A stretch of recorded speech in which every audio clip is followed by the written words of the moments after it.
नमस्कार, मैं हूं अंकुर और आप देख रहे हैं सत्य हिंदी का न्यूज बुलेटिन। एक नजर अब तक की सुर्खियों पर। ईरान के द्वारा इजराइल पर हमला करने की धमकी देने के बाद अमेरिका ने मिडिल ईस्ट में अपनी सबमरीन तुरंत भेज दी। अमेरिका इजराइल का खास दोस्त है। इस बीच अब यूनाइटेड नेशन में अमेरिका ने कहा है कि वो मिडिल ईस्ट में तनाव कम करने की योजना बना रहा है।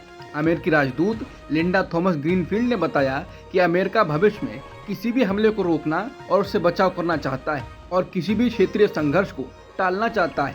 संयुक्त राष्ट्र में अमेरिका का ये प्रतिक्रिया ऐसे समय आई है जब अमेरिकी विदेश मंत्री एंटनी ब्लिंकन ने मिडिल ईस्ट का अपना दौरा फिलहाल टाल दिया है। इजरायल के रक्षा मंत्री योब गैलेंट और इजरायल के प्रधानमंत्री बेंजामिन नेतन्याहू के बीच कल कैबिनेट में ही झड़प हो गई। गैलेंट ने नेतन्याहू के विचार को बकवास बताया और फिर नेतन्याहू ने इजरायल के नैरेटिव के खिलाफ काम करने का आरोप लगा दिया।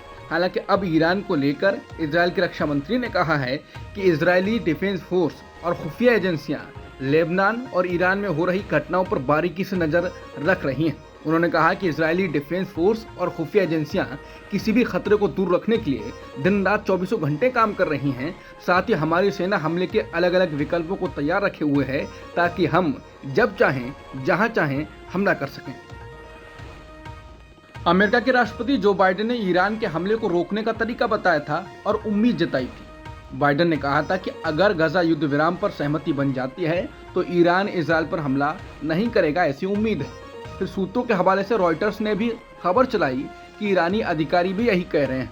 लेकिन अब ईरान ने अमेरिका और इजरायल की हमला न होने की अंतिम उम्मीद भी तोड़ दी है। संयुक्त राष्ट्र में ईरानी परमानेंट मिशन ने कहा कि गजा में युद्ध विराम और बंधकों की रिहाई पर फिलिस्तीनी हमास आंदोलन और इजरायल के बीच किसी भी वार्ता में ईरान भाग नहीं लेगा। न्यूयॉर्क में संयुक्त राष्ट्र में ईरान के मिशन ने कहा कि तेहरान ऐसी वार्ता में भाग नहीं लेगा और ना ही लिया है। वहीं हमास के एक अधिकारी ने कहा कि वो गुरुवार को संघर्ष विराम वार्ता में भाग नहीं लेगा, यानी हमास भी भाग नहीं लेगा और ईरान भी भाग नहीं लेगा, जिससे ये मजबूत संकेत मिलता है कि वार्ता में कोई भी सफलता अभी भी मायावी है। सफलता मिलने की संभावना ही ना मानो। देशों को उम्मीद थी कि हमास और इजरायल एक समझौते पर पहुंच सकते हैं। ईरान और इजरायल के बीच युद्ध की आशंकाओं के बीच रूसी राष्ट्रपति व्लादिमीर पुतिन ने मंगलवार को फिलिस्तीनी राष्ट्रपति महमूद अब्बास से मुलाकात की। रूस में हुई मुलाकात में पुतिन ने कहा कि मॉस्को फिलिस्तीन के लोगों की दुर्दशा से आहत है, दुखी है और एक पूर्ण राज्य बनाने की उनकी आकांक्षा का समर्थन करता है। पुतिन ने कहा कि यूक्रेन में युद्ध की मांग के बावजूद मॉस्को मिडिल ईस्ट की घटनाओं पर ध्यान दे रहा है।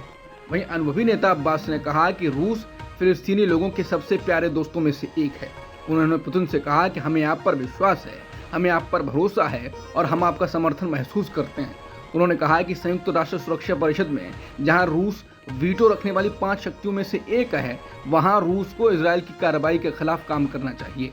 बता दें, जहां अमेरिका इजरायल के साथ खुलकर है, वहीं रूस मिडिल ईस्ट को दिखाना चाह रहा है कि अमेरिका उनके साथ है और हम आपके साथ हैं। उसके बावजूद साथ में है जबकि हम युद्ध में हैं। बता दें, रूस ने कुछ दिन पहले ईरान को S-400 एयर डिफेंस सिस्टम भी दिए थे। रूस ने यह काम 15 साल बाद किया। S-14 दुनिया का सबसे advance anti air defence system है। अमेरिका ने इजरायल को $20 अरब के लड़ाकू विमान और अन्य सैन्य उपकरण बेचने की मंजूरी दे दी है। पेंटागन का कहना है कि वो इजरायल की सुरक्षा के लिए प्रतिबद्ध है। इजरायल के धुर दक्षिणपंथी और नेशनल सिक्योरिटी मामलों के मंत्री इत्तेमार बेन गिविर ने सैकड़ों यहूदियों के साथ यरूशलेम के सबसे पवित्र स्थानों में से एक अल अक्सा मस्जिद में प्रवेश किया और प्रार्थना की। इजरायली मंत्री के इस कदम को फिलिस्तीन, अमेरिका, फ्रांस और सऊदी अरब समेत कई देशों और संयुक्त राष्ट्र ने भी उकसाने वाला बताया है और इसकी निंदा भी की है। बता दें, अल अक्सा मस्जिद में किसी भी और धर्म को प्रार्थना करने पर रोक है। फ्रांस ने कहा है ये नया उकसावा है जो मंजूर नहीं है। बांग्लादेश के पीएम पद से इस्तीफा देने और देश छोड़ने के बाद शेख हसीना ने पहली बार बयान जारी किया। हसीना ने बांग्लादेश के प्रधानमंत्री पद से उन्हें हटाने के पीछे की ताकतों और हिंसा करने वालों पर निशाना साधते हुए कहा कि उन्होंने लाखों शहीदों के खून का अपमान किया है। मैं देशवासियों से न्याय चाहती हूँ। शेख हसीना ने मांग की है कि देश में दंगाइयों को दंडित किया जाए। उन्होंने अपने पिता शेख मुजीबुर रहमान की प्रतिमा को नुकसान पहुंचाने के लिए भी न्याय की मांग की, जो बांग्लादेश के संस्थापक थे। शेख हसीना ने अपने बेटे साजिद वाजेद के एक्स अकाउंट पर बांग्ला भाषा में बयान जारी किया। इसमें उन्होंने अवामी लीग के खिलाफ तख्तापलट को अपने पिता, बांग्लादेश के संस्थापक राष्ट्रपति बंगबंधु शेख मुजीबुर रहमान और देश के लिए अपने प्राणों की आहुति देने वाले कई शहीदों का घोर अपमान बताया। ऑस्ट्रेलियाई सांसद जूलियस लीसर ने देश की संसद में बांग्लादेश के हालात और वहां हिंदुओं समेत बाकी माइनॉरिटी पर हुए हमले का मुद्दा उठाया। सांसद जूलियन लीसर ने इसे मानवीय तबाही बताते हुए कहा कि बांग्लादेशी हिंदुओं को हिंसक उत्पीड़न का सामना करना पड़ रहा है। अपने संबोधन में उन्होंने कहा कि बांग्लादेश में कानून व्यवस्था लगातार बिगड़ती जा रही है। बांग्लादेश में अलग अलग धर्मों को मानने वालों के बीच आपसी सम्मान कम होता जा रहा है। ऐसा इसलिए है क्योंकि लोगों की अपनी अलग अलग राजनीतिक विचारधारा है। महाराष्ट्र के डिप्टी सीएम अजीत पवार ने कहा है कि उन्होंने हालिया लोकसभा चुनाव में अपनी चचेरी बहन सुप्रिया सुले के खिलाफ अपनी पत्नी सुनेत्रा पवार को मैदान में उतारकर गलती की। वर्तमान में राज्यव्यापी जन सम्मान यात्रा पर निकले पवार ने एक मराठी चैनल से कहा, किसी को भी राजनीति घर में प्रवेश नहीं करने देना चाहिए। बता दें, महाराष्ट्र में 2 महीने बाद विधानसभा चुनाव हैं। ऐसे में पवार का यह बयान मायने रखता है। सुप्रीम कोर्ट ने दिल्ली के मुख्यमंत्री अरविंद केजरीवाल को अंतरिम जमानत देने से इनकार कर दिया। इस मामले में अब अगली सुनवाई 23 अगस्त को होनी है। समाचार एजेंसी पीटीआई के अनुसार सुप्रीम कोर्ट ने इस मामले में सीबीआई को भी नोटिस जारी किया है। University of science and technology Meghalaya को केंद्र सरकार के शिक्षा मंत्रालय ने राष्ट्रीय रैंकिंग फ्रेमवर्क 2024 में शामिल किया है। केंद्र सरकार ने देश के टॉप 200 विश्वविद्यालयों की सूची जारी की है। उस सूची में जगह बनाने वाले पूर्वोत्तर का एकमात्र प्राइवेट विश्वविद्यालय है। बता दें, असम के मुख्यमंत्री हेमंता बिस्वा शर्मा ने पिछले सप्ताह इस यूनिवर्सिटी पर फ्लड जिहाद का आरोप लगाया था। शर्मा इस यूनिवर्सिटी को लगातार निशाना बनाते रहे।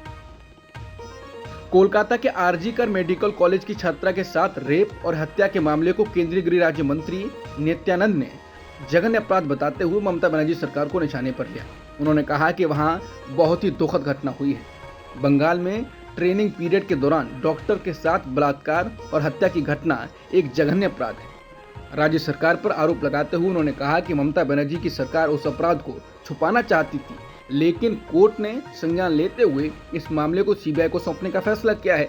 अब सीबीआई जांच करेगी और दोषियों को सजा दिलाने का काम करेगी। कोलकाता के आरजी मेडिकल कॉलेज की छात्रा के साथ रेप और हत्या के मामले पर जो भी पत्रकार या आम आदमी सोशल मीडिया पर सवाल उठा रहा है और महुआ मोइत्रा को टैग कर रहा है, उसके बाद महुआ मोइत्रा उन्हें सीधे ब्लॉक कर दे रही है। ऐसा नहीं वो हमेशा विरोध करने वालों को ब्लॉक कर रही है, ऐसे लोगों को भी कर रही हैं जिन्होंने हमेशा उनकी तारीफ की, लेकिन अब एक सवाल पूछ लिया तो महुआ सहन नहीं कर पाई। सवाल सुनने और पढ़ने की भी इच्छा नहीं है। इच्छा ना हो जवाब मत दीजिए, लेकिन बोलने की आज़ादी को दबाने पर मोदी सरकार पर हर रोज बरसने वाली आहत होने वाली महुआ खुद उनसे भी आगे निकल रही हैं। इसके बाद लोग कह रहे हैं कि हिपोक्रेसी भी की सीमा होती है। महुआ का वही हाल है, मीठा मीठा गप, कड़वा कड़वा थू। विनेश फोगाट को सिल्वर मेडल मिलेगा या नहीं, इस फैसले को आने में लगातार देरी हो रही है। मंगलवार को आना था लेकिन फिर टल गया। अब इसकी सुनवाई 16 अगस्त को होगी। CAS ने कहा कि अब ये तारीख 16 अगस्त को पेरिस के समय अनुसार शाम 6 बजे तय की गई है। जापान के प्रधानमंत्री फुमियो किशिदा ने सत्तारूढ़ लिबरल डेमोक्रेटिक पार्टी के नेता के रूप में फिर से चुनाव नहीं लड़ने का फैसला किया है। इसी के साथ ये तय हो गया है कि जापान को अब एक नए प्रधानमंत्री मिलेंगे। फुमियो किशिदा ने इस फैसले के बारे में कहा कि पार्टी को नई शुरुआत की जरूरत है। 67 वर्षीय किशिदा के सितंबर में पार्टी के नए नेता चुने जाने के बाद प्रधानमंत्री पद से हटने की उम्मीद जताई जा रही। अब तक की सुर्खियों में इतना ही। बाकी खबरों के लिए बने रहिए सत्यहिंदी.com के साथ।